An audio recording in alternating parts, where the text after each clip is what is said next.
ತಮ್ಮ ಒಂದು ಅಭಿಪ್ರಾಯವನ್ನು ವ್ಯಕ್ತಪಡಿಸಿದ್ದಾರೆ. ಆದರೆ ನಾವು ಈ ದಿನ ಈ ಒಂದು ಹೋರಾಟವನ್ನು ಹಮ್ಮಿಕೊಳ್ಳತಕ್ಕಂಥದ್ದು ಅನಿವಾರ್ಯವಾಗಿದೆ. ಕಾರಣ ಜಂಗಮಕೋಟೆ ಹೋಬಳಿ ಇಲ್ಲಿ 13 ಹಳ್ಳಿಗಳಲ್ಲಿ 2823 ಎಕರೆ ಸರ್ಕಾರ ಏನ್ ಕೆಐಡಿಬಿಗೆ ಅಂತ ಗುರುತಿಸಿದೆ. ಈ ಗುರುತಿಸಿರ್ತಕ್ಕಂಥದ್ರಲ್ಲಿ 1100 ಎಕರೆ ಸರ್ಕಾರಿ ಜಮೀನಿದೆ. 140 ಎಕರೆ ಕೇವಲ 13 ಹಳ್ಳಿಗಳಲ್ಲಿ ಭೂ ಪರಿವರ್ತನೆ ಆಗಿದೆ. PSL ಕಂಪನಿ 850 ಎಕರೆ ಅಕ್ರಮವಾಗಿ ರೈತರು ಮೋಸ ಮಾಡಿ ತಗೊಂಡಿದೆ. 1000 ಎಕರೆ ಅಥವಾ 800 ಎಕರೆ ಬೇಕಾಗಿದೆ ಕೈಗಾರಿಕಾ ಅಭಿವೃದ್ಧಿ ಪ್ರದೇಶಕ್ಕೆ. ಅದಕ್ಕೆ ಇಲ್ಲಿರ್ತಕ್ಕಂಥ ದಲಿತರು ಮತ್ತು ಎಲ್ಲ ಸಮುದಾಯದ ಮುಖಂಡರು ಸೇರಿ 500 ಎಕರೆ ಕೊಡ್ಲಿಕ್ಕೆ ಸಿದ್ಧವಾಗಿದ್ದಾರೆ. ಆದರೆ ಕೆಲವು ರೈತ ಮುಖಂಡರು ಅವ್ರ ಉದ್ದೇಶ ಏನಿದೆ ಅಂತ ಗೊತ್ತಿಲ್ಲ.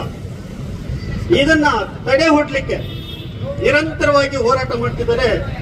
ಅವ್ರಿಗೆ ನಾವು ಬಹಿರಂಗವಾಗಿ ಹೇಳಿದ್ದೀವಿ, ಚರ್ಚೆಗೆ ಬನ್ನಿ, ಸರ್ಕಾರದ ಮೂಲಕ ಸರ್ವೆ ಮಾಡಿಸಿ, ಅಲ್ಲಿ ಏನಾದರೂ ಸರ್ಕಾರಿ ಜಮೀನಿಲ್ಲ, 98% ಜನ ರೈತರು ಕೊಡೋದಿಲ್ಲ ಅಂತ ಒಂದು ಮನವಿಯನ್ನು ಕೊಟ್ಟಿದ್ದಾರಂದ್ರೆ ಈ ಶಾಶ್ವತವಾದಂತಹ ನೀರಾವರಿ ಯೋಜನೆ ಇರೋದಿಲ್ಲ. ಹಾಗಿದ್ದಲ್ಲಿ ಎಣ್ಣಂಗೂರು ನಡಪನಾಯಕಹಳ್ಳಿಯಿಂದ ಹಿಡಿದು ಬಸವಪಟ್ಟಣ ಸುಮಾರು ಎಕರೆಗಳಷ್ಟು ಖರಾಬಲ್ಲಿ ಬರಡು ಭೂಮಿ ಆಗಿದೆ ಸ್ವಾಮಿ. ರೈತರಿಗೆ 1500 ಅಡಿ ಹಾಕಿದ್ರು ಈ ದಿನ ನೀರು ಸಿಗ್ತಾ ಇಲ್ಲ. ನಿರುದ್ಯೋಗಿ ಸಮಸ್ಯೆ ಹೆಚ್ಚಾಗಿದೆ ಈ ಭಾಗಗಳಲ್ಲಿ.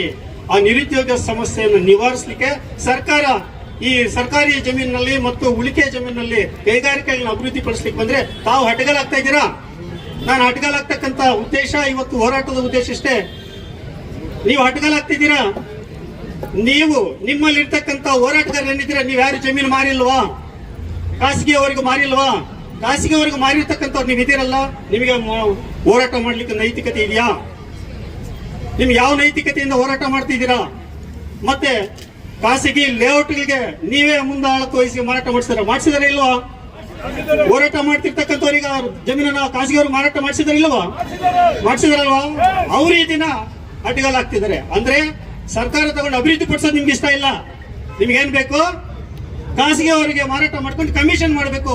ಈ ಒಂದು ನಿಟ್ಟಿನಲ್ಲಿ ನೀವು ಹೋರಾಟ ಮಾಡ್ತಿದ್ರ. ತಾವು ಬಲಾಢ್ಯರು ಅಂತ ಹೇಳ್ಕೊಳ್ತಾ ನಿರಂತರವಾಗಿ ಹಿಂದುಳಿದಂತಕ್ಕಂಥ ಶೋಷಣೆ ಮಾಡ್ತಕ್ಕಂಥ ದಲಿತರನ್ನ ಶೋಷಣೆ ಮಾಡುವ ಒಂದು ನಿಟ್ಟಿನಲ್ಲಿ ಹೋಗ್ತಾ ಇದ್ದೀರಾ.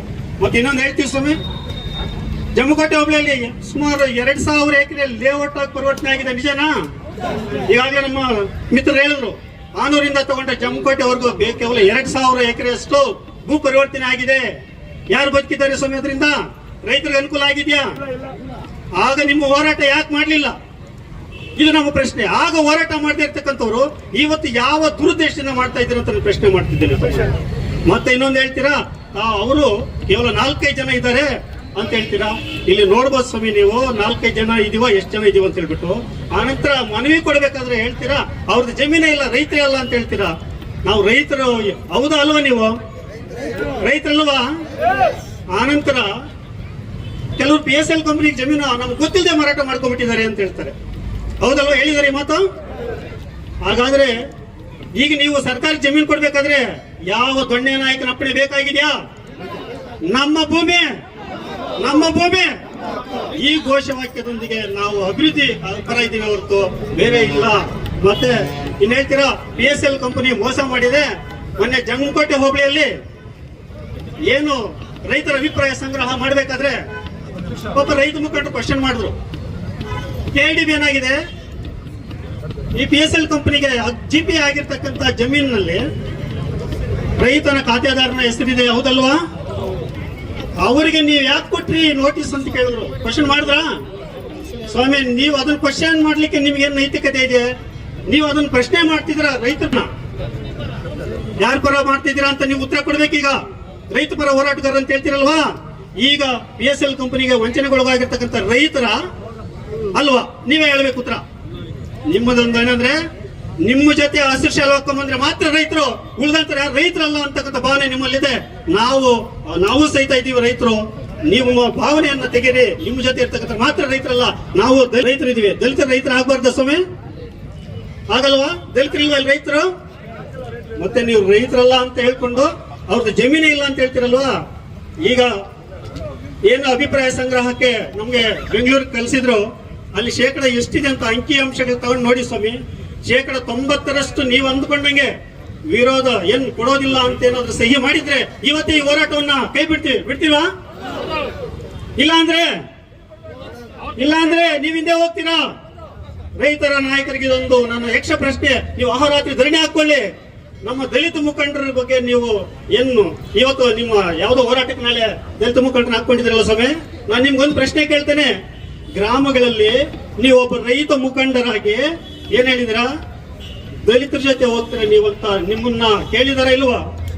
ನೀವು ಹೋರಾಟ ದಲಿತರ ಬಗ್ಗೆ ದಲಿತರ ಜೊತೆ ಹೋಗ್ತಾ ಇದ್ದೀರಾ, ನೀವು ಸವರ್ಣೀಯರಾಗಿ ಅಂತ ಕೇಳಿದಾರ? ಆದ್ರೂ ನಾವು ಎಲ್ಲಾ ಸಮುದಾಯದವ್ರು ಇದ್ದೀವ?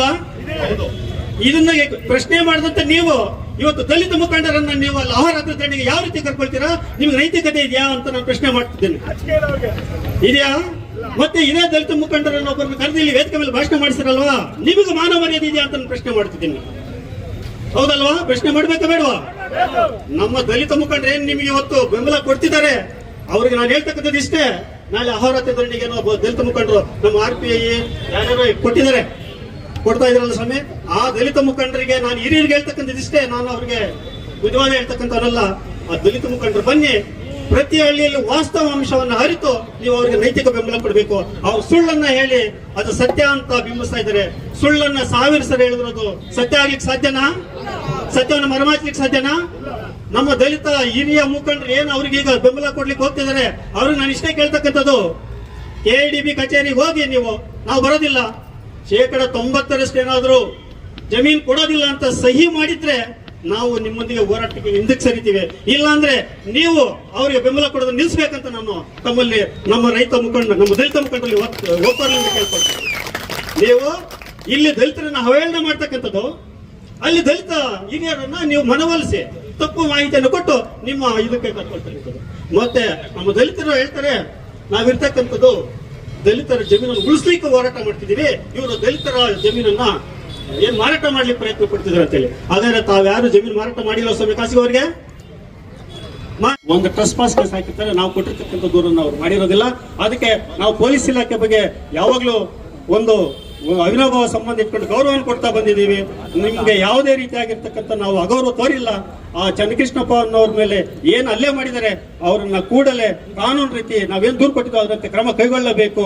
ಇಲ್ಲಾಂದ್ರೆ ಮುಂದಿನ ದಿನಗಳಲ್ಲೂ ನಾವು ಹೋರಾಟ ಮಾಡ್ತೇವೆ. ಅದೇ ರೀತಿ ಈ ರೈತ ಮುಖಂಡರು ಏನ್ ಮಾಡ್ತಿದ್ದಾರೆ, ರೈತ ಪದಾಧಿಕಾರಿಗಳು ಸರ್ವೆ ಮಾಡ್ಬೇಕಾದ್ರೆ ಕಾನೂನು ಕೈಗೆ ತಗೊಂಡಿದ್ದಾರೆ. ನೀವು ರೈತನ ತಪ್ಪು ಮಾಡಿದಾನೆ ಅಂತ ಹೇಳಿದ್ರೆ ಅವ್ರ ಮೇಲೆ ಕೈ ಮಾಡ್ಲಿಕ್ಕೆ ಕಾನೂನು ಕೈಗೆ ತಗೊಳ್ಳಿಕ್ಕೆ ನಿಮ್ಗೆ ಯಾರು ಅಧಿಕಾರ ಕೊಟ್ಟಿದ್ದಾರೆ ಅಂತ ನಾನು ಅವ್ರನ್ನ ಪ್ರಶ್ನೆ ಮಾಡ್ತಿದ್ದೇನೆ. ಯಾಕೆ ಕೇಳಬಾರ್ದಾಗಿತ್ತು? ಅವ್ರಿಗೆ ನೈತಿಕತೆ ಇದೆಯಾ? ಕಾನೂನಿದೆ. ಅವ್ರೇನಾದ್ರು ತಪ್ಪು ಮಾಡಿದ್ರೆ ಕಾನೂನು ರೀತಿ ತಹಸೀಲ್ದಾರ್ ಅವರಿಗೆ ಮತ್ತು ಪೊಲೀಸ್ ಇಲಾಖೆಗೆ ದೂರು ಕೊಡಿ, ಕಾನೂನು ರೀತಿ ಶಿಕ್ಷೆ ಆಗಲಿ. ಅದು ಬಿಟ್ಟು ತಾವು ನೈತಿಕ ಪೊಲೀಸ್ಗಿರಿಯಾಗಿ ಗೂಂಡಾಗಳಾಗಿ ಕಾನೂನು ಕೈಗೆತ್ತಿಕೊಳ್ತಕ್ಕಂಥದ್ದು, ಮತ್ತೆ ಆ ಗ್ರಾಮಗಳಲ್ಲಿ ಯುವಕರನ್ನ ನೀವು ಜಾತಿಯ ಒಂದು ವಿಷ ಬೀಜ ಬಿತ್ತಿ ಅವ್ರನ್ನ ಪ್ರೇರಣೆ ಮಾಡಿ ಗಲಾಟೆಗೆ ಪ್ರೇರಣೆ ಮಾಡ್ತಕ್ಕಂಥದ್ದು ಇದು ಸರಿಯಲ್ಲ. ಅಂತವ್ರ ವಿರುದ್ಧ ಆ ಪೊಲೀಸ್ ಇಲಾಖೆ ಕಠಿಣವಾದ ಕಾನೂನು ರೀತಿ ಕ್ರಮ ಕೈಗೊಳ್ಳಬೇಕು. ಮುಂದಿನ ದಿನಗಳಲ್ಲಿ ಯಾವುದೇ ಗ್ರಾಮಗಳಲ್ಲಿ ಅಹಿತಕರ ಘಟನೆ ಆಗದಂತೆ ಎಚ್ಚರಿಕೆ ವಹಿಸಬೇಕಂತ ನಾನು ಈ ಮೂಲಕ ಪೊಲೀಸ್ ಇಲಾಖೆಯವರಿಗೂ ಮತ್ತು ಇಲ್ಲಿ ನಡೆದಿರ್ತಕ್ಕಂಥವರಿಗೆ ಮನವಿ ಮಾಡ್ತಿದ್ದೇನೆ. ಈಗ